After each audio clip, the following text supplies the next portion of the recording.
Welcome to this week in the world of wrestling.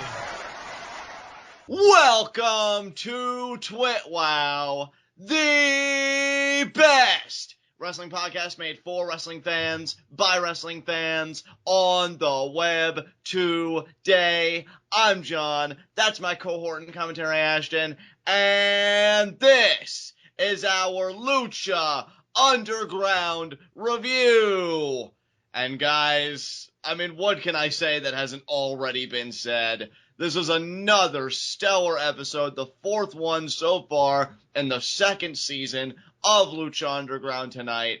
The cinematic segments were on point. We had some great matches. A main event that with any other company, you'd be anxious aardvark because you'd think, oh, they booked themselves into a corner. And me personally, I felt like they had an ingenious way out. I enjoyed it. I just think this show should be an instruction booklet for every wrestling startup in the history of ever on how to do everything right. But let me field it over to my cohort and commentary. Ashton, what do you think of tonight's show? This was an amazing show, and unfortunately we weren't able to hear everything that was said while we were doing our live reactions, but I did get a little bit more information on certain things that were said that we missed that make me appreciate this episode even more. Excellent. I mean, with that said, let's not waste any time. Let us get right into it with our first segment, Heat of the Night. And no, we're still good. We're still good. I have got nothing to bitch about. I mean, you still have satellite over up there in the Arctic, right? Dude, I got Netflix now. I'm fucking upgraded. I'm just enjoying all of it. Netflix still needs Lucha, by the way. Get on that shit. And yeah, I'm even when they do get on iTunes, it's not enough. They need Netflix, or Netflix needs them. Dude, everything needs Lucha Underground. Even things that you might not think are compatible, shut the hell up and just get it on there. Let's just get Lucha Underground on everything. I want Lucha Underground on AMC. I want Lucha Underground on frickin' CBS. I want Lucha Underground on HBO. Let's get Lucha Underground on Netflix, maybe Hulu, maybe Amazon Go. I don't care. Just spread Lucha Underground like the best kind of virus. And for those of you that are thinking, wow, it really seems like you guys want Lucha Underground to take over the world. Well, welcome to the freaking party. Yeah. Jesus. But even on I'm almost offended that you didn't know already. I know. And even on like a personal level, like of my personal fan favorites, I can't complain because I think they're being used fantastically. So no Heats of the Night tonight. Ashton, what about you? No, dude, come on now. I think, I'm thinking about getting a plane and joining you in the Arctic for Lucha Underground because okay, I mean, first of all, satellite and Netflix, the perks would be pretty nice, but really, there's no heat on this show ever. Dude, I'm almost becoming offended that we even have this segment like as a thing for these. We have to though, because you know what though, we need to, at some point they're gonna do something that we're gonna want to complain about, even if it's something petty. Right. And then they're gonna show up at our doorstep and be like, okay, say it again. What? Say what you had a problem with again. I actually forgot. And I'm just gonna close the door and I'm gonna go back to my domicile, or I will not be harassed. But yeah, I mean, it's amazing how on point this show is. Just unbelievable to me. The thing with this show is, if you allow yourself to just enter this universe while the show is on, it is really hard to find flaws because it seems like everything that they introduce, there is some kind of ulterior motive, some kind of reason, something logical, a reason that they introduce it. Like, you could complain, oh, Puma beat Pentagon tonight. Pentagon should have won. But if you look at the way that he won, it wasn't even like, oh, Puma's the better man tonight. It was a fluke victory.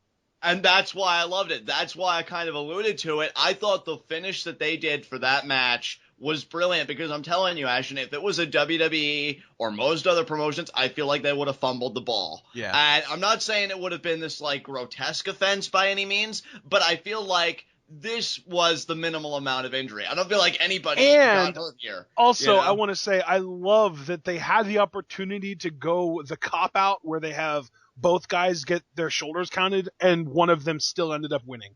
Yeah, I love that too because we were even saying at the start of this match on Live Reaction, like, we were hoping for a definitive winner, but we weren't sure because when you look at the caliber of the performers involved, and I wouldn't have even held it against them if it was a non-finish in this particular case, but they're like, no, we're Lucha Underground, we're dedicated to giving you definitive wrestling matches and quality wrestling matches, and they deliver every time. What I'm becoming concerned about when we look at it from a critical perspective, because we can, praise and give a positive appraisal of Lucha Underground every week. That's easy. But when it comes to being critical, I'm almost starting to wonder if we're not out of our depth because it's not really reviewing a wrestling show. It would be like if you and I were coming together to review an episode of, say, Agents of S.H.I.E.L.D. or Jessica Jones or something like that. Yeah, exactly. That's really, it is. And I've been using that analogy more and more, dude. I feel like Lucha Underground is to the Marvel Cinematic Universe as the WWE is to, like, the Ringling Brothers circus. Exactly. And I think it just requires a whole new kind of critical perspective that I don't even know if we have developed yet because they're just juggling so many balls. I don't even know where to attack, and I just believe there is nothing to attack right now. Yeah. I mean, they're doing everything so flawlessly. And again, you even look at a college-aged white girl, John. I can't even. Exactly. I mean, and hell, I'm almost like in a review phase here, so let's just get right into it, into our Lucha Underground review. And brother, how do we open this baby up? We open up with Ivelisse storming into Catrina's office, telling her that the rest of the former trio's champions want to face the Disciples of Death and get their titles back. And Catrina said, you should be thankful that Mill decided to show mercy on you a few weeks ago. And Ivelisse just kind of gets this look on her face like, bitch, I will choke you. And she goes, yeah, well, maybe your disciples will be thankful tonight when we show that same kind of mercy on them by only taking our titles back and not destroying them the way we could. And then Catrina says, no, see, what you need to understand is in my temple, there are no rematch clauses. And there's another trios team that would rather face you tonight, and they want to make their mark on the trios division, so you're going to have to face them tonight. And as it turned out, it ended up being the Crew. Chavo Guerrero, Cortez Castro, and Mr. Cisco. Can I just say, though, just to put the brakes on just for a second, in one cinematic segment, one, and we haven't even gotten a full 5 minutes into the show, they spit in the face of WWE's entire ludicrous road to WrestleMania. Because Catrina's like, oh, there are no rematch clauses in my temple. So they're keeping the baby faces that they see as a legitimate threat away from the heels. Yeah. Perfectly logical when heels run the place, specifically right? Away from the champion heels. Away from the champion heels, yes, exactly. And yet, perfectly logical, again, when heels run the place, right? And then you look at WWE, though, where the Authority supposedly hates Roman Reigns. And hell, we'll throw Dean Ambrose in there too, but mainly Roman Reigns. And he is one match away from main eventing WrestleMania that they permitted to happen because they put him in the match to begin with. Just complete difference here. How Catrina is acting, that's how villains should be. Why should you give the hero anything? Why should you give them anything but the stick? At all. I don't get that. And Lucha Underground agrees. They said, well, that's not logical to us either. So screw that. We're going to make Team Havoc scratch and claw back to title contention. And that's exactly what they're making them do. Title contention? She's going to make them scratch and claw to not want to leave the temple. I don't think that as long as Catrina is in charge, I really do not think she's going to give them an opportunity. But I think it says so much about the current state of pro wrestling in 2016, particularly in North America, when we look at something this simple and this direct as keeping the babyface, or in this case the Technical, away from what they want, as just a stroke of brilliance when it should be Wrestling 101. Yeah. I think that's how deprived we are, at least with the stuff that you and I watch, and I'm sure many others watch. I don't want to speak for anybody else, but I'm assuming that that's a common thing we all share. And yet Catrina doing this, I just wanted to stand up and give a standing ovation, not even 5 full minutes into the show, because I'm just saying, yes, that is what a villain is. So I just really had to say, even simple things like that most people would just gloss over and deem as obvious, it's not as obvious, sadly, as you might think it is, and I think it just deserves to be praised. Yeah, and we really do kind of pride ourselves on not just being like, oh, well, yeah, of course that's good, it's Lucha Underground, and really pointing out why it's good and why they're doing it better than anyone else today. Exactly. Oh my God, these freaking people. Yeah. They need to be financed for a full 500 seasons and beyond. I never want this show to end ever. But regardless, I mean, you did say we go right into our first matchup, Team Havoc versus the Crew. This is the incarnation of the Crew, of course, with Chavo Guerrero, so a bit of a different matchup. I like that. It's old but new simultaneously. Very clever, very clever. And I love, and just kind of a note that I wanted to point out, I love that Angelico was getting this crazy amount of fan support without needing to kill himself. Exactly.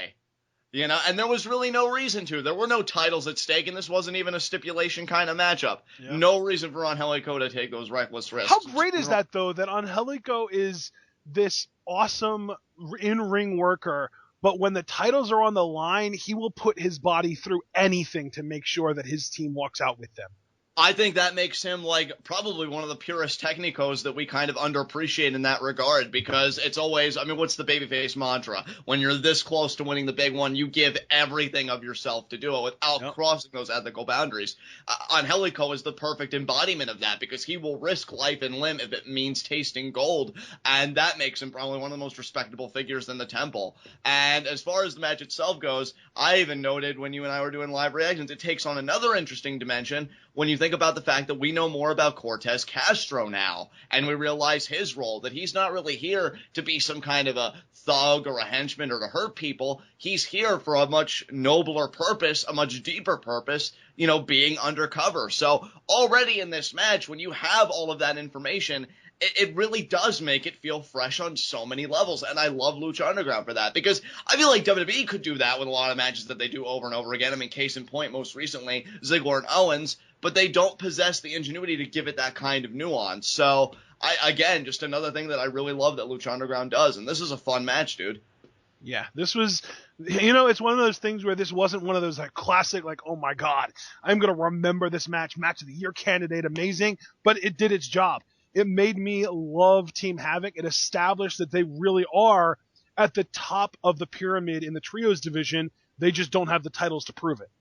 Exactly. And what I found interesting here, I mean, great back and forth. Oh, I also have to say on a personal note, because I know we've said in the past, you know, Lucha Underground, that whole locker room kind of feels like a family, and I feel like we're permitted to be a part of that family once a week. You know, I'm not going to say I got teary-eyed, but I did get a little emotional seeing tweets from Ivelisse saying she took her first dive tonight from her injury, and she was pretty scared at first, but she was so happy she did it, and she crossed that threshold, because I think they did a triple dive at one point in this matchup to Team Havoc, and I'm just really happy for her. Yeah. That she has just completely overcome that. She's doing what she loves and what she was born to do, because she's the baddest bitch in the building, and just really happy for her, and that's amazing to see. So I just want to point that out, because I know we love Ivelisse here at TWitWoW. I know a lot of our commenters love Ivelisse, and yeah, she is totally back in the game, and I freaking love it. Yeah. So, yeah, I mean, the match ends, and here's the interesting thing, too. Cortez Castro eats the pin here. Yeah. Because he ate the double stomp. And of course he didn't kick out.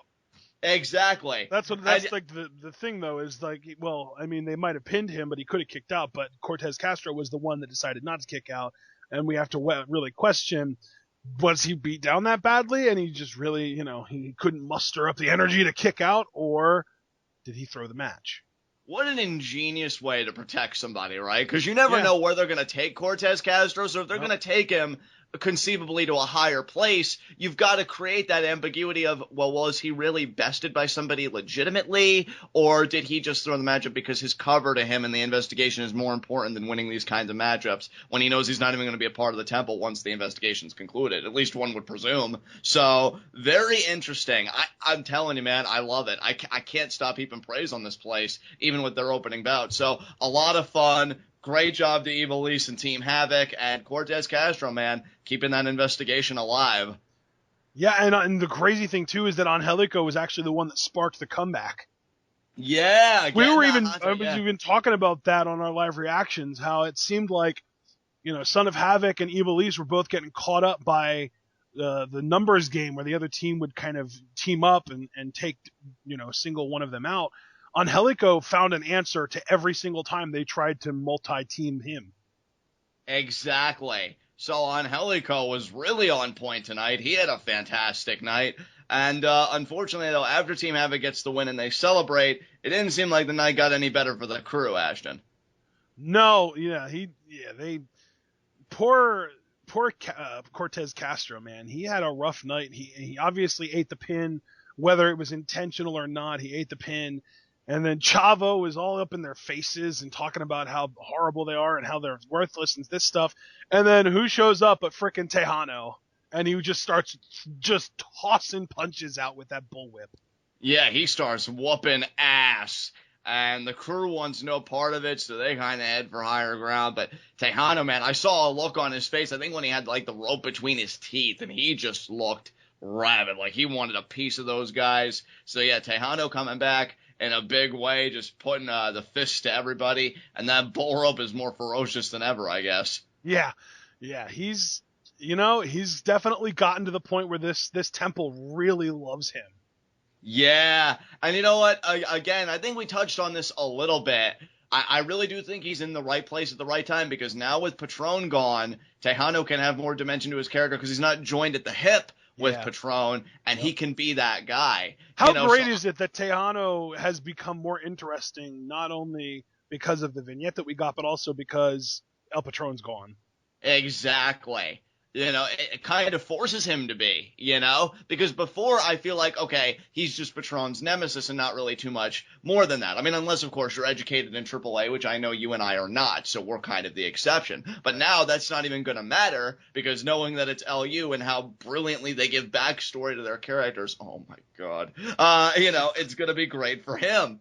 So I'm really happy for him that he gets this opportunity now, and the crew is a fine program, to kind of start with, with this fresh foundation. I mean, they are guys that have been the heavy for, Cueto in the past. Now they're led by Chavo, and they seem to be doing their own thing. So I think this really makes Texano one hell of a technico, because he's taken out guys that have really been established scum, except, of course, now for Cortez Castro has a bit more nuance now. So we'll see how everything goes down. Yeah. But here's the thing, John. We went to a commercial after this, but when we got back, we got Johnny Mundo facts. Oh, yeah, we did. He said he's the biggest star in Lucha Underground, Fact. but he hasn't been treated how he should be, because he was a curtain jerker on Ultima Lucha, but he still stole the show. Fact. He should be the champ. Fact. He made Lucha Underground what it is. Fact. And he's made it clear that he takes what he wants, and he wants to be champ. But Cage is standing in his way. It's Johnny's world, and we're all living in it. Fact. I mean, how many facts was that in one promo? How much truth? Biggest star 1, treated how he should be 2, open Ultima Lucha 3, stole the show 4, should be champ 5, made Lucha Underground what it is 6, he takes what he wants 7, wants to be champ 8, Cage is in his way 9, it's Johnny's world 10, we're all living in it 11.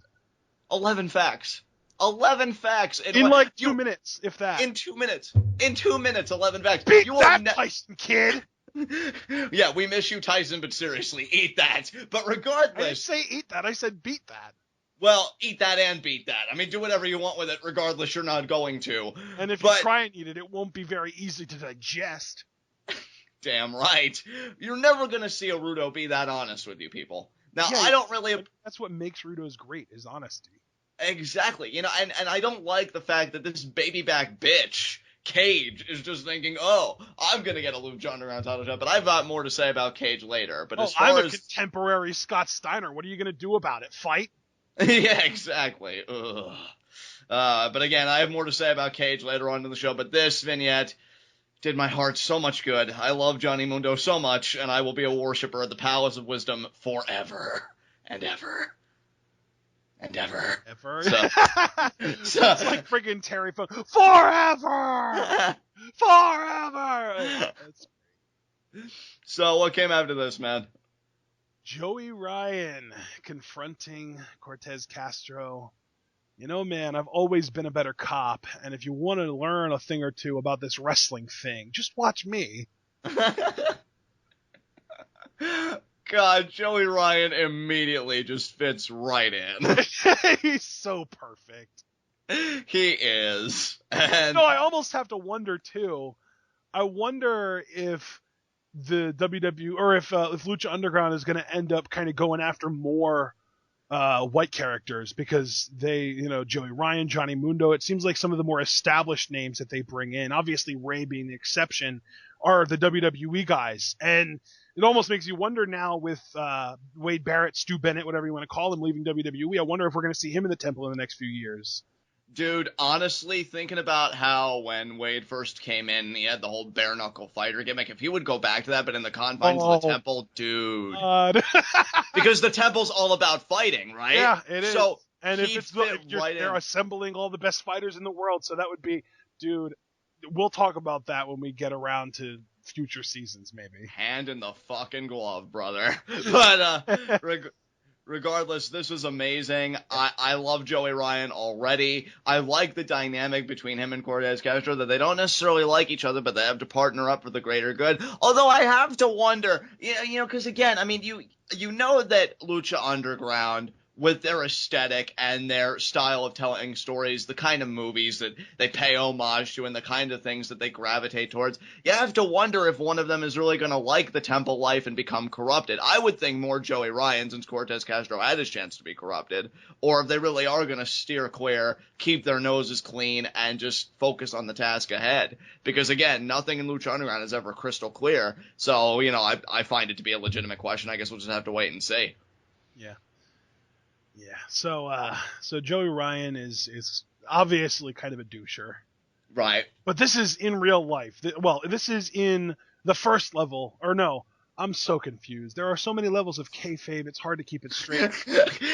Officer Joey Ryan is a douchebag, but Joey Ryan, who is Officer Ryan's, undercover name, I guess. I don't know if they gave him an officer name. Obviously, Cortez Castro is Officer Reyes, but Joey Ryan might just be Officer Joey Ryan, and he was too lazy to come up with a good cover name. So Joey Ryan, the officer, is a shitty person, unlike Cortez, who is Officer Reyes. Officer Reyes seems like a good dude. Officer Joey Ryan seems like a douchebag. Wrestler Joey Ryan is a douchebag. And yeah, his match was next. He comes out, he oils his chest up, and then pulls his trunks out a little bit and gets some of it down in the nether region, some of that baby oil, and his match is against Cage.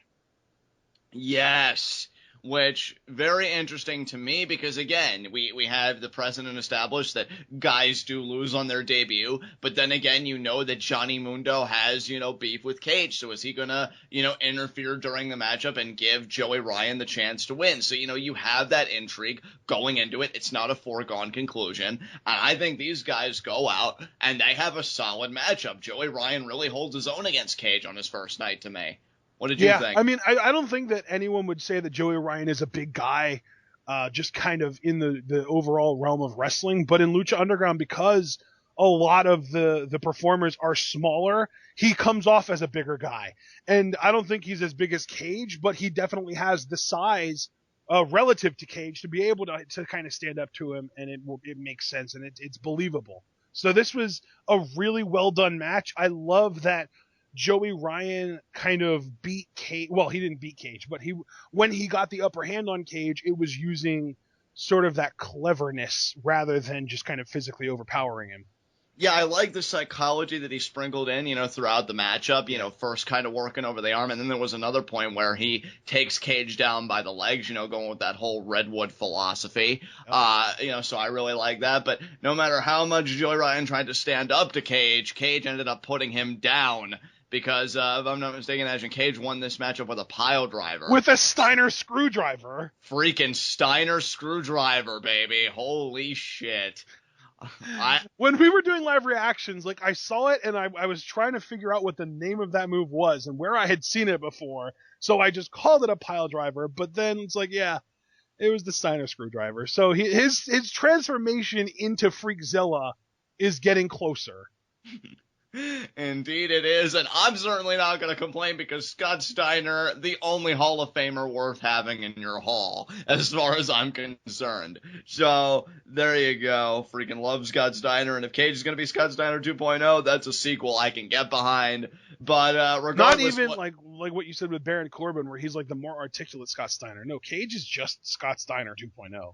Exactly. I mean, Corbin is a deviation and thereby a kind of evolution, whereas Cage just kind of continues the legacy. Cage is a spiritual successor. Exactly. Perfect terminology. And the only thing I love more than that is what we got in the post-match, well, at least for a moment, because Johnny Mundo, right behind Cage there, Cage was celebrating like the troglodyte he is, and then all of a sudden he turns around and Johnny Mundo, fur coat and all, spears Cage, and can I just say, I think Johnny Mundo needs to start being a part of the conversation of best spears going right now.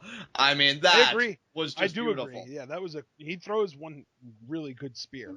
It just felt so Edge-esque because he's in the coat and he's just like stalking Cage and then bam. So I kind of got goosebumps. And then he gets the running knee strike to perfection, I might add. And then he drags Cage, and then, because Mundo is a man of the people, I don't even know why he cares about any of you, but I digress. He poses, make sure you get out all of your phone cameras to take pictures. But unfortunately, he postured a little bit too long, because Cage recovered, and like the ruffian he is, yanked Mundo by the foot. I mean, no social graces whatsoever. Tried to do a lariat to Mundo. Mundo tried getting the flying chuck valiantly, but he got caught, and it kind of looked like he was spinebustered or powerbombed, some kind of quasi, slam maneuver. Then he gets picked up, and he gets hit with Weapon X, and my heart was just creaking in two. I could hear it creaking and breaking, and it was just so sad, but then Cage gets on the microphone as if his physical acts of violence weren't enough. Now he's going to commit acts of violence against us with his words. And he pretty much tells Johnny Mundo that he's a machine. I'm feeling quite dispirited now. I think I'm going to field it over to you. What did you think about that beatdown? Hey man, I said what I needed to say in live reactions. His catchphrase doesn't even make sense.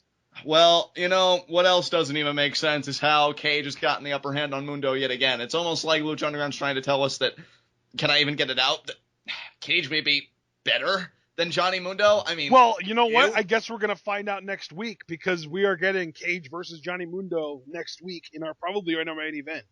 Oh my, and you know what, to me, and I am being half serious, half Johnny Scumbag here, I do think this is an important matchup, because keep in mind, these were two of the earliest guys to confront Mil Muertes, on his throne, on the microphone. Yeah, whoever this wins this was like the second round, where the first round was Puma and Pentagon. They went after Mil right off the bat at the beginning of the season. This is like that second round where, while Mil was still injured, they were the first people to go after him and really kind of confront him. Exactly, and make no mistake, people, my prediction is still ultimately Aztec Warfare, so both of these guys will be in the hunt. But if we're wrong, I mean, the winner of this matchup would seem to have a more legitimate claim than the loser, obviously, to a one-on-one match. So I'm really hoping Johnny Mundo gets the win. In fact, there isn't even any hope. I know it's going to happen. Cage has been getting lucky, and his luck's about to run out. If you're a machine, that machine's about to rust, son. You've got no chance. I am a little bit confused by one thing, though. What's that? Because it clearly seems like they're trying to paint Cage as the Technico in this match, right? Yes. That almost kind of bothers me, because, I feel like he's still acting, talking, wrestling Rudo. Right. Even his finisher tonight, pile drivers, are very much frowned upon in Lucha Libre. And that's why it made sense that, King Cuerno won with one in week 1, and Pentagon likes to use pile drivers to win. But for Cage to use one while he's supposed to be this, this kind of, they're just starting to kind of freshly push him as a Technico, I'm not a big fan of that. But that's really, and I only just thought of that now, but, it might be a little bit of an issue. Right, and we'll say it the same way. I still have an issue with the fact that Johnny Mundo, it's so funny that these two guys share the same problem, but in a different vein, because Johnny Mundo is a Rudo, and as much as I love the guy and I kiss the ground that he walks on, I still think it's a problem that the End of the World, which is a beautiful looking finisher, especially because he hits it a lot more now in Lucha Underground than he ever did in WWE. Yeah, and when he does hit it, it connects. Exactly. But it doesn't change the fact that aesthetically, it's a beautiful looking maneuver. It's of a high flying variation. And I don't know, I just feel like as a Rudo, you need something a bit more grounded, a bit more stationary, not so much in the air, but like a submission hold or an impact finisher or something. So really, can Johnny Mundo and Cage just reverse finishers, just switch finishers with each other? Yeah, I mean, maybe. Yeah. So that Johnny Mundo has the frowned upon pile driver and Cage has the flashy high flying move. Yeah. I mean, Cage already does a freaking moonsault. I don't know how difficult it would be for him to add a twist to it. Yeah, I mean, or my God, I could see a guy with Cage's athleticism doing a shooting star press. I mean, imagine that visual, you know? But I agree, man. I just think you need to swap it out. And it's so funny that you point out that problem with Cage, and we've already multiple times pointed out the problem with Mundo. Very interesting they're going to collide. But yeah, I'm very much intrigued by their match next week. Obviously, Mundo's going to be in the main event where he belongs, and hopefully he gets the win because I will lose my shit. That'll be a live reactions you guys won't want to miss if you love me popping for Johnny Mundo, because it is going to get really serious up in here. Yeah. I'm telling you, though, the way that they've been building to this match, if they have Cage win, I think that puts him at the front of the line for a title shot. But I honestly think that just the way that they've been building it, it feels like they're going to put Mundo over. I'm hoping so, dude. But I do agree. You know, in all sincerity, I do agree with you. If Cage does win, I mean, screw Aztec Warfare. I would want to see Cage and Muertes one-on-one because Cage now would have just been so dominant, you know? So we'll see what happens, man. Yeah. All right. So up next was the really interesting segment that we didn't get to hear everything in. But I do have a little bit more information on it now. This was Rey Mysterio and Dragon Azteca Jr. sparring, and Rey said that it was time, and he explained. Obviously, we caught the part where he said that Dario Cueto's father knew the original Dragon Azteca, but what we didn't know is that apparently Cueto's father started a quest to find the descendants of the Aztec tribes, and Matanza was sacrificed in that quest, and a god was made to inhabit his body. Holy shit. Like, how do you even respond to that? Dude, what did you think of this revelation, man? I just got the revelation almost as soon as you did. Right. Because I didn't hear any of that, the god stuff, in the show, because Sling TV is, just, inconsistent. Right. To be polite.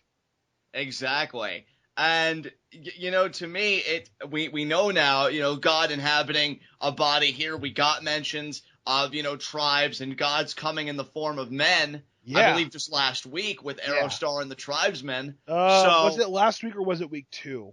I feel like it was last week. It was last week. That's right. Yeah, so we have a time-traveling Aerostar talking about how these gods would be arriving in the form of man. Well, Matanza, we have confirmation now, is one of them. Exactly. I mean, unfreaking real to me. And it just, again, adds to the intrigue and the depth. And again, with Matanza, we've only seen the man's eyes. And now what I loved, though, is that we just, in case you guys are absolutely, positively against spoilers, including new members of the roster, skip forward 30 seconds, starting now. Jeff Cobb, as a lot of you know, is the one playing Matanza, and a lot of us, including some people in the comments, were confused by that because he's only 5'10". But this is the perfect way to explain the size difference away. Yes. The idea that, he's really a god. I think that more than he's not even a god, though. It's a god in his body. Like, it's not him. It's just a god in. It's like his body is a vessel for a god. Like, this is what we thought Bray Wyatt was, but now it's confirmed that that's what Matanza is. Exactly. So, I mean, that's pretty much what you're saying, is that given his stature and everything that people may not take seriously, when you realize that a god is commandeering the body, that more than compensates. When you get, if you accidentally, run into a report that says, oh, well, Matanza looks a little bit small next to Mil Muertes, this is, this is a really disappointing debut and all that kind of stuff. Well, now, guess what? I don't care how big he is, there's a freaking god in that body. Exactly. And, dude, can I just say again, and you know what, I'm going to keep driving the point home because I think people need to hear it. How brilliant is Lucha Underground to think of that loophole, that kind of turnaround? Yep. Just so good. Like, I don't feel like anybody would put in that kind of thought. And it's not even necessarily putting in thought. Lucha Underground knew right out of the gate, hell, do you want to get away with absolutely anything, within reason? Give this whole thing a mythos. put layers on this son of a bitch, because the things that they're able to do, that they're able to get away with logically and keep us engaged in, I think is all because they don't treat this as just another wrestling promotion. They do treat this as like its own entity, its own show, its own universe, just everything. Yep. And this is the product of that, dude. When you're able to say, oh, a god is commandeering this body, so if you make fun of the stature of this and that, just know that a god chose this to carry out its whims and its will. You know, and then it's you an look at it amazing differently. way to explain just how freakishly strong this character is too. Exactly. Because if you look at Matanza, you would never think, oh, that guy is going to be able to manhandle Mil Muertes. But I'm guessing he probably will when he shows up, and this is going to be the way to explain it. And here's another thing too that I want to kind of bring to the forefront, you know, before it slips my mind.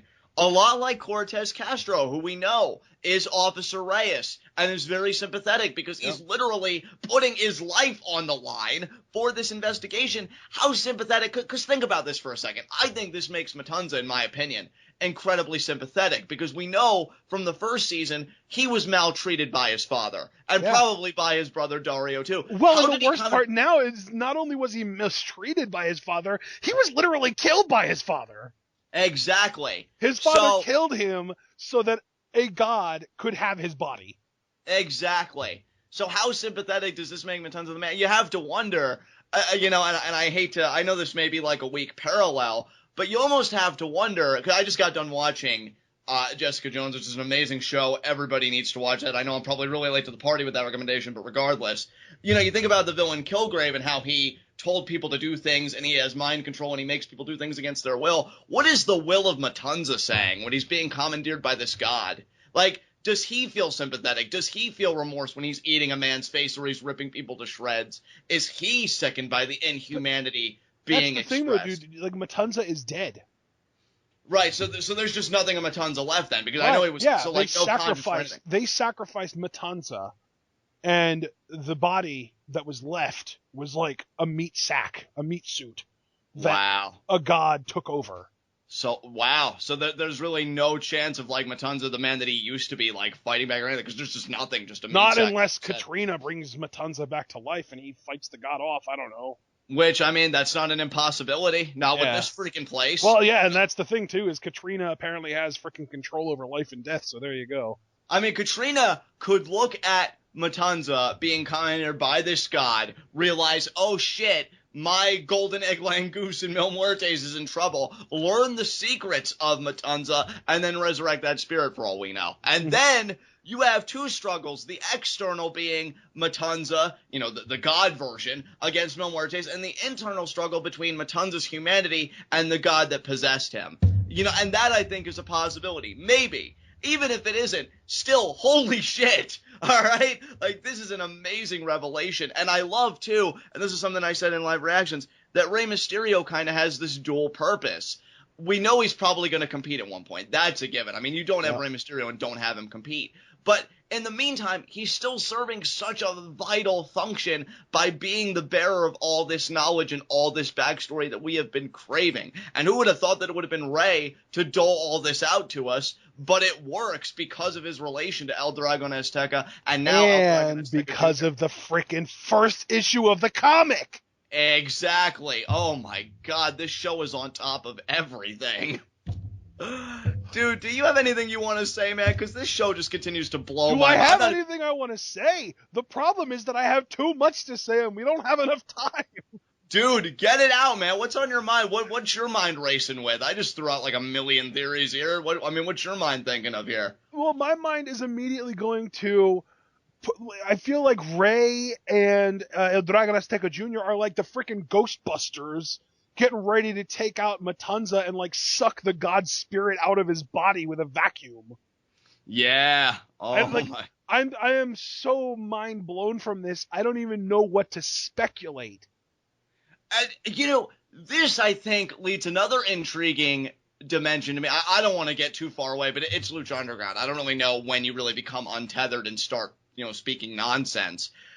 I wonder if death in life really does take on a whole new meaning. And I know it kind of already did with the existence of Catrina, but think about it. If there ever comes a point in this season or a future season where, say, maybe Dario Cueto dies, how do we know that would be the end of that character and maybe a god wouldn't just find his body and swoop him up? You know, I feel like life and death have taken on a whole new meaning with both the characters and the mythos, that dead doesn't even really mean dead to me, and life, well, what really is life? Because, I mean, Matanz is possessed by a god, and that's got to be a living hell, even though, again, he's dead, so it's not like he's aware of anything. But still, like, it's crazy to me, dude. Holy shit. Or, I mean, alternatively, maybe in the Lucha Underground mythos, maybe he is in some kind of,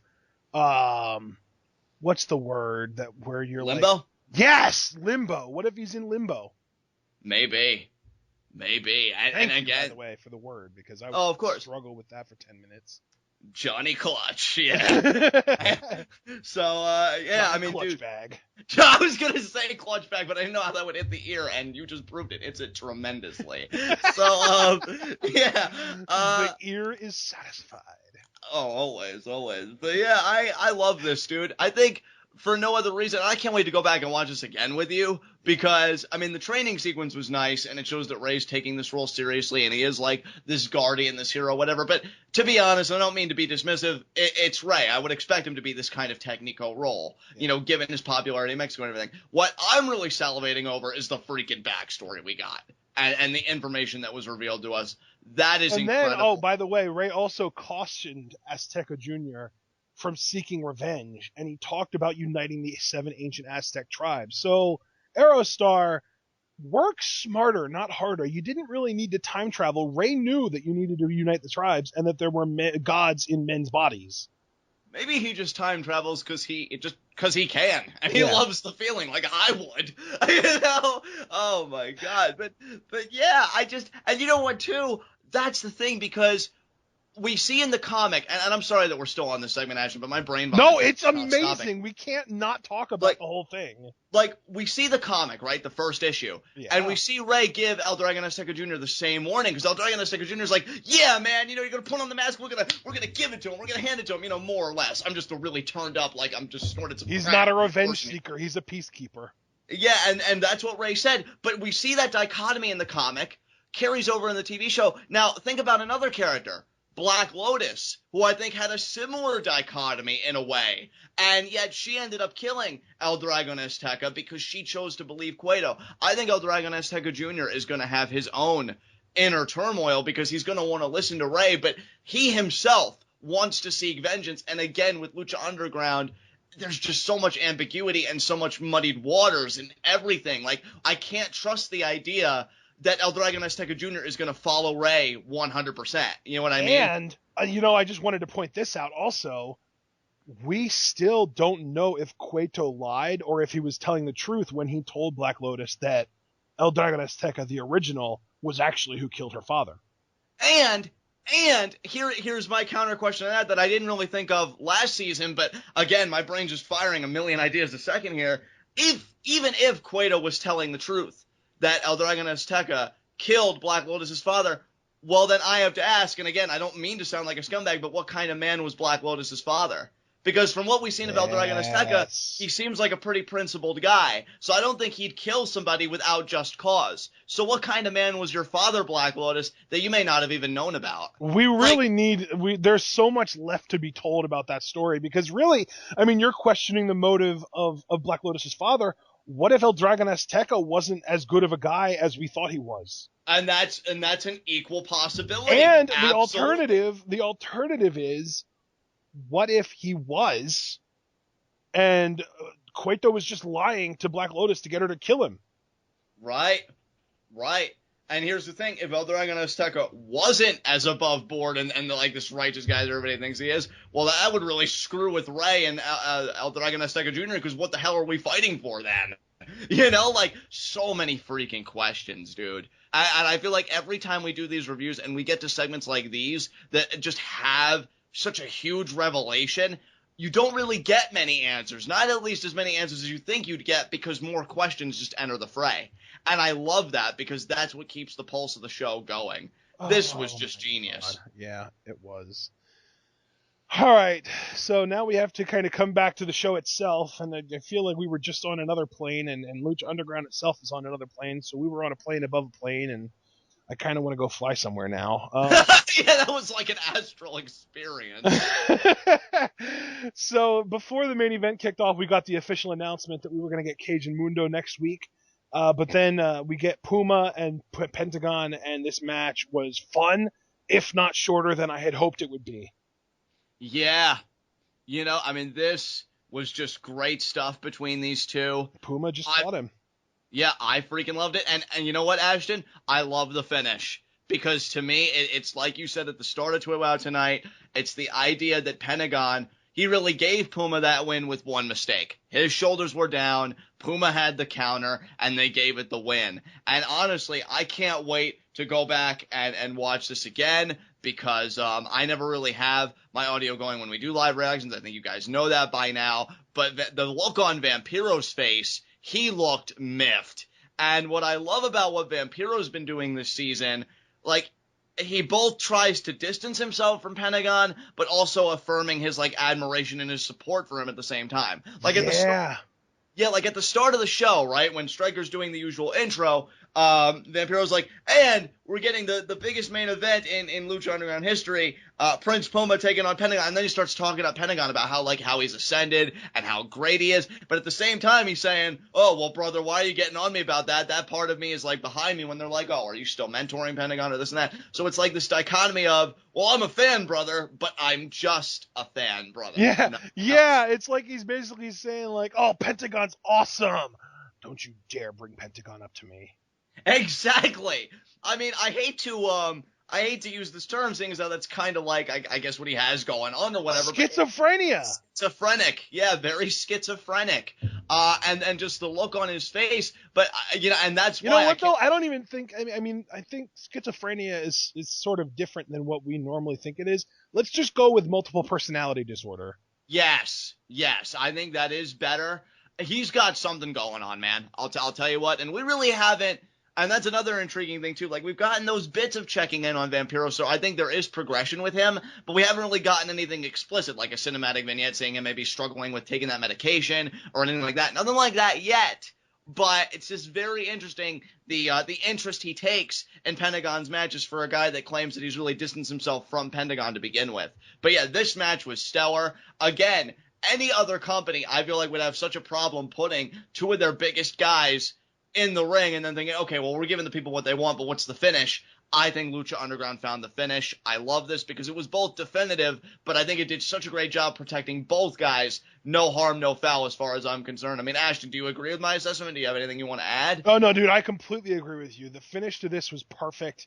The decision to have Puma win, but in a way that doesn't really take any credibility away from Pentagon's toughness, I love. If anything, it takes a little bit of credibility away from Pentagon's in-ring prowess, but I don't think anybody ever really saw him as an amazing mat technician. He's just a badass. Exactly. And I gotta tell you, if that was great, I mean, the post-match was even sweeter. Because, man. We saw the sexy star scene from the trailer where she was running through a dark hallway, running away from something or someone. Except this time we see that she runs into the Mack. And, Mack's just like, well, what's going on? What happened? What's going on? And Sexy just turns around and points and goes, not him, her. Yeah, and the Mack's face looks utterly horrified, but I want to push the pause button on that real quick. We'll get back to that in just a second. When I said post-match, I meant Puma almost teasing breaking Pentagon's arm. Oh, my God. Yeah, I jumped the shark there, didn't I? No, it's all right, dude. It's all right, because when you're as packed with as much epicness as Lucha Underground, I mean, how can you not? Yeah. But, yeah, I found that really interesting, because Muertes came out of his throne. His eyes, like, widen up. He's like, okay, now I'm interested. But it's not that Pentagon escaped. Puma chose not to do it. Yep. But what Pentagon, I saw... Although I will say, Pentagon did take Marty Elias's head off. Yes, he did. Yeah, that's right. See, I even kind of jumped the shark a little bit there because I forgot about the super kick that preceded all this. Yeah, he took Marty Elias's head off, which was hilarious. You referees really need to learn, you sacks of crap. But then... Hey, Marty Elias actually did his job properly this time. You know what? I have to give you credit there. I mean, Rick Knox really should take notes. There is a hierarchy of referees. I just haven't worked it out yet. But Rick Knox Puma, was given the win to Pentagon, right? and well, then maybe actually would have done his job because I was rooting for Pentagon the whole time, to be honest. But regardless, it's not so much that Puma didn't decide to do it. I mean, of course, that's admirable and they keep him as that babyface. But I love the idea that he even entertained it to begin with, and I find that interesting. That I'm gonna break his arm. And, I wonder if that's something that's going to be explored. I think I even said, it was you or I that said, or we had a discussion about it just mutually on the Luchador Spotlight, that I felt like Puma was going to go to some darker places because he lost the championship and he doesn't have Conan. That was and you. That was definitely you that brought that up, because I would not have thought of that. And it's funny because I don't want to say that we've gotten confirmation of that, but I don't think this is the same Prince Puma, dude. And I'm not going to say it's a darker Prince Puma, because first of all, I think that's hyperbole. No, but it's a more mature Prince Puma. He's less naive. Yeah, it's a more mature, it's a more, I guess, rougher edges, I would say. Not necessarily darker, but the edges are definitely rougher because he's in mourning. What, did you say grounded or well-rounded? I didn't hear what you said. More grounded. More grounded. Yeah, I would agree. I mean, you got a guy, his mentor was literally killed because Catrina, spelled it out for us. When the casket goes shut, that symbolizes death as much as anything. And he lost him, and you could just see the look on his face when it's brought up, or when people are really taunting him, or this and that. This is a Puma that's going through some shit, and he's seen some shit, Think about any character on any TV show that has the loss of a father figure. That's right. Puma is having actual character progression, and we're so not used to that kind of thing in wrestling that we need to take a step back and analyze, okay, so I guess this is actually happening now. But yeah, this is something that we would see in an Agents of S.H.I.E.L.D. or a Walking Dead or a Breaking Bad or a Game of Thrones or whatever. And it's great. And Puma is becoming, like you said, he's not necessarily becoming darker. He's not getting a darker personality, but it's he's starting to sort of snap back to reality because, he was on the streets fighting for his life, and then Conan saved him, brought him to Lucha Underground, and he was riding high. He was the champion. He was winning all of his matches. He was on top of the world, and then he had everything, literally everything, taken from him, the title and his mentor. The only thing that he still has is a job at the temple. Exactly. And, I'm still wondering if we're going to see Conan this season, but maybe in the form of a vision that Prince Puma has or something. Yeah, again, maybe not even a vision, maybe I guess it would be a vision, like a ghost almost. Right. Puma, yeah, I guess it would be like a hallucination where Puma is looking in the mirror and Conan's ghost shows up behind him and talks to him or something like that. And that's another beautiful thing about this show because do ghosts even exist in Lucha Underground? That's a question that we actually need to ask. Yeah, and that is a legitimate question, but I was even getting ready to say that's another beautiful aspect of the mythos that Lucha Underground has created, is that even when guys get taken out, now of course we know for the serious reason, contractual reasons or this thing or that thing, but they can always bring them back in the fold if, they ever want to come back in a different way. You're a ghost, maybe you inhabit a body or something, or you do this or you do that, or, I just feel like these guys have created back doors for people to come back into the fold, but in a way that doesn't feel forced, but just flows naturally within the mythos that was created. I'm telling you, dude, it's like this promotion has so many fail-safes set up for anything that could happen. And yeah, I'm not saying Conan will make an appearance, but if he does, they have that out because look at this freaking place. Yeah. So I love it. And now, because we already started talking about it, to go back to what you were saying with the whole sexy star Mack. Marty and his sister. Holy crap. I tweeted, and don't get me wrong, I stand by calling Marty and his sister amazing performers because I'm already getting goosebumps. But really, I think I also should have given credit to just the creative aspect of Lucha Underground and the directorial aspect and all that stuff, because I tweeted immediately after the show ended, I love that those two, and I really should have said the promotion in general, relies, I think, on a classical theory of horror that just relies on the viewer's imagination, because we don't see Marty's sister. All we see is the look on the Mack's face, and judging by the look on his face... Dude, we got a psycho zoom. It was so good. Yeah, and I love it. it's such a throwback to me, because I think a problem that I've had with a lot of horror these days, because the last great horror movie I saw was Trick or Treat, thanks to Ashton here. He introduced me to it. But I think so much horror these days, and Ashton, you could disagree with me if you want, but I feel like it's so much tell, and not, like, it's just always in your face. It's always explicit. Very, like, I feel like the horror genre has really, I would say evolved, but it's really more like devolved to a point where I feel like 80 to 90% of the movies that get put in theaters are either some kind of torture porn, or they rely on you believing that this shit actually happened in real life in order for it to be scary, or it's swerve based. Like, oh, this thing wasn't really happening the whole time. It was just the trees. That kind of, like, of course, taking a shot at M. Night Shyamalan, but yeah, like that kind of stuff. Whereas, like, my personal favorite horror movie probably ever at this point is Cabin in the Woods, because it's so self-aware. It's amazing. Right.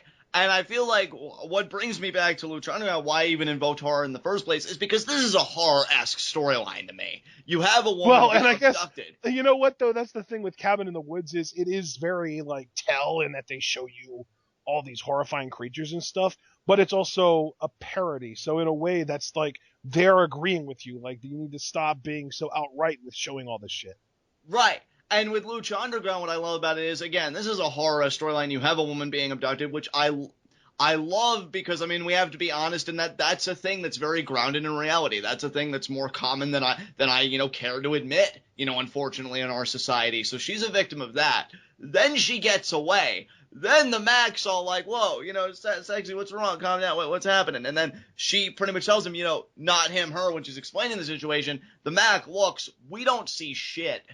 And our imagination does the work for us, because if the look on the Mack's face is any indication, what the hell did he even see? And here's another question. Are we going to see exactly what he saw? Because given how this show works, maybe Marty's sister has a multitude of forms or something. Maybe she had blood all over her or something. I don't know. Butterfly, you don't know, dude. I mean, because that's my thing. Are we necessarily going to see exactly what the Mack saw, or are we going to see just something different entirely, and then the monstrosity that he saw doesn't come until later? Because, I mean, hell, if you can tease out Matanza, that all we've seen of him physically, despite getting a hefty dose of backstory, tonight, with the whole God inhabiting the body thing, the only thing physically we've seen of the man are his eyes, for God's sakes. Yep. So, to me, I'm not saying they're going to do the exact same tease with Marty's sisters. In fact, I highly doubt that. I'm just saying, Lucha Underground isn't like anything else on the planet, and I wouldn't just expect them to cut immediately to, oh, that's what the Mack saw. Maybe not. Maybe they want to screw with us a bit more, and I have no qualms with that, because it's just a throwback to how horror used to be done. Keep me on the edge of my seat. What's so bad about her? And then when I see it, I mean, I even tweeted to Marty afterward when he was like, oh, Malt's taking over the temple or something like that. Oh, he said, I'm so excited for you all to meet my sister. And I said, I know I'm Johnny Scumbag and everything, but I got nothing really bad to say about her. And then I asked if my right pant leg was getting warm all of a sudden, because if the look on Mack's face is any indication, I am going to piss myself when we finally see this woman, and I'm not going to have shit to say. And I stand by that statement. I'm totally cool with this woman. I've got no qualms whatsoever. So, Ashton, if you have anything you want to say about Marty's sister that's derogatory, I mean, feel free. I mean, the floor is yours, man. Well, why would I? I actually really like her. Well, there you go. We're both in the same boat. You like her. I feel like I'm going to like her, and we're both going to live. Yeah, but I think the difference is that I actually like her, and I feel like you are just saying you like her out of fear. Shut the hell up. You don't want to expose me here. But regardless, I mean, I think you have done the research into who Marty's sister actually is, on the independents and other promotions, if I'm not mistaken. Obviously, I never do that kind of legwork, but I do love what they're doing with her, that she's more of an apparition of sorts, more of this shadow right now, instead of like this physical form. And again, I think that was maintained tonight, because we don't see her, we just see people's reaction to her, and if that's any indication, we're all screwed. So, I love it, and I'm a fan already, so great stuff. Amazing. Let's move on. All right, high spots and low shots. Yeah, the low shot this week is me. and Ashton, actually, and all of you, because we have to wait another week for this crap, and I feel like that could be a legitimate low shot every week, but on a more legitimate It's starting level, to feel like it is a legitimate low shot every week. yeah, exactly. But on a legitimate level, I'm going to say, very reluctantly, for the sake of my health, that my low shot is going to be Pentagon. Oh, okay. You know, because, yeah, he wrestled a near perfect match, and he did, you know, look strong in defeat, so it's not like it was, you know, really definitive, you know, in the dominant kind of sense, but he got caught. He made a mistake that cost him the matchup, and it was only at the mercy of Puma that he didn't get his arm broken, so a rough night for the man of zero fear. Pentagon has to be my low shot again with great reluctance. So, Ashton, who's your low shot? I think my low shot has to be Joey Ryan, because he talked a big game.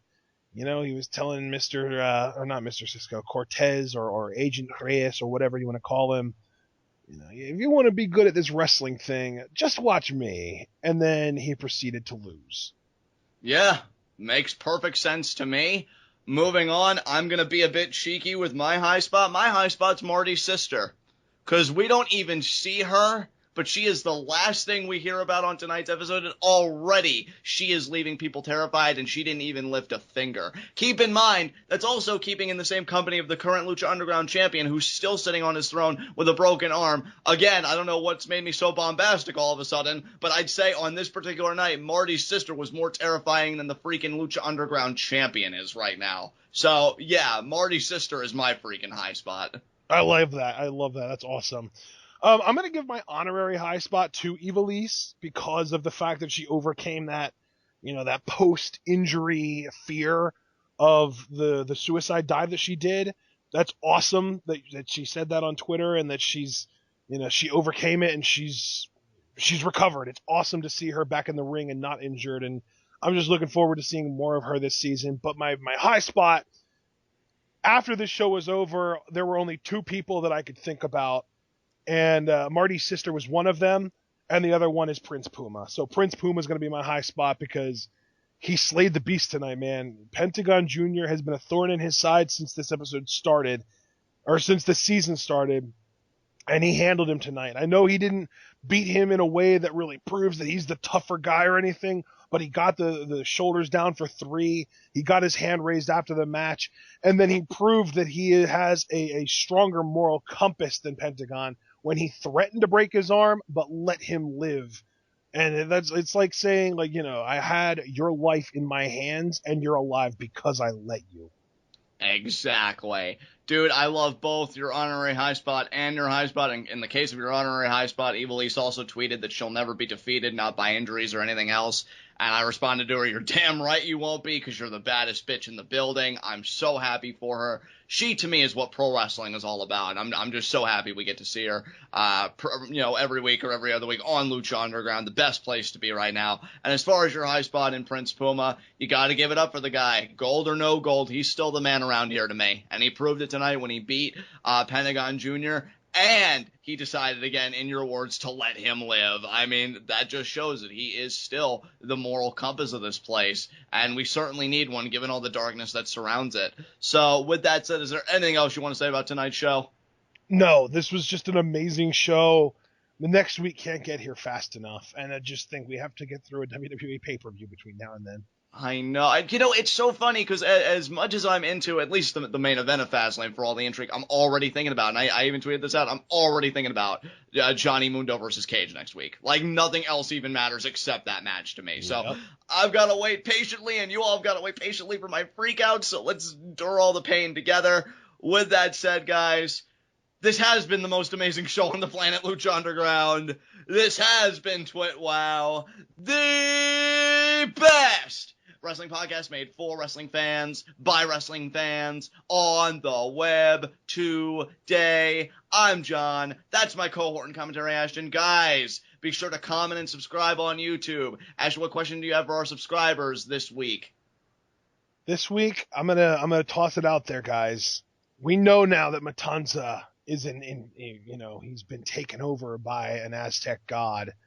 Who else in the Lucha Underground roster, if anyone, do you think is also a god?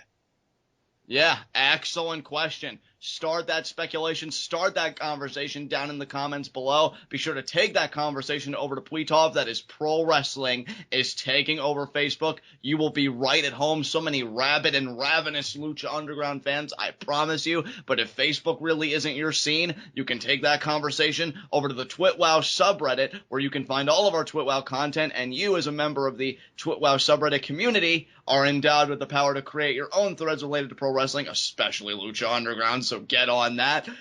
Be sure also to like the TWitWoW Facebook page. You know, we are on Facebook now. We have a legitimate page. Go give that a like. Go give that your interaction and your traffic. And if you really want to get personal with us, you can follow us both on Twitter. I am John_TWitWoW. Ashton is apond404. We love interacting with you guys. I love the feedback that my tweets about Lucha Underground got. I know Ashton tweets pretty consistently. He tweets some great stuff. So if you really want to get with us on the ground level, Twitter is the place to be. And we will see you guys again for our NXT